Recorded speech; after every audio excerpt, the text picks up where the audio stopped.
Bonjour, mais comme convenu, une vidéo d'avancement de travaux. Donc ici il y avait une chaudière à fioul, comme sur la vidéo précédente. Donc on a installé le ballon et le module de transfert. Donc module de transfert, c'est la partie ici. Le ballon, c'est la partie ici. Il fait 165 litres.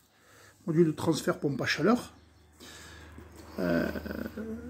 Vous avez les panoplies de distribution. Donc celle qui est ici, c'est le circuit de l'étage qui sera le côté nuit. Et l'autre, ce sera le côté jour. Alors quand on peut faire ça, c'est fabuleux. En termes de régulation, on fait des économies. Alors là, pour le coup, c'est impressionnant. Parce que bien évidemment, quand on chauffe les deux réseaux de la même manière, au quotidien, ça fait faire une certaine dépense. Alors que là, le fait de pouvoir mettre deux températures différentes pour les deux réseaux, c'est-à-dire 19 la nuit pour le réseau nuit et bien évidemment 21 à 22 confort pour le côté jour. En fait, ici, dans le cas présent de la maison, ça divise par deux la demande. Voilà.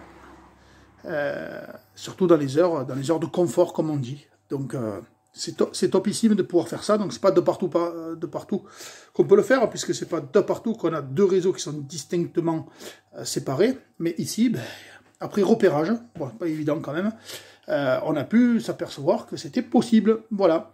Donc là, on est encore dans le dur. Ici, dessous, on va voir le stock tampon.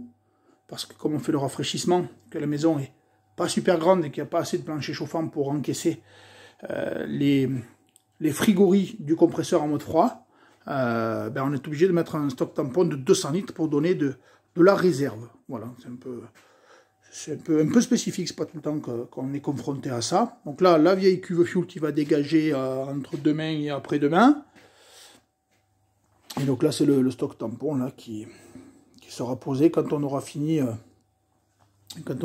l'hydraulique. Voilà, donc si je peux me permettre, c'est juste une barrique qui résiste au chaud et au froid. C'est important parce que sinon, on pourrait avoir beaucoup de corrosion dans le réseau quand on met des ballons de piètre qualité. Et inutile de vous dire qu'on y a été souvent confronté sur les SAV. Donc voilà. Donc ici, on a un trou là, de l'ancienne conduite de fuel qui va être condamné, plâtré, bien propre. Et voilà. Donc demain, je vais attaquer l'électricité pendant que mon gars continuera l'hydraulique. Allez, la suite au prochain épisode. Bye bye.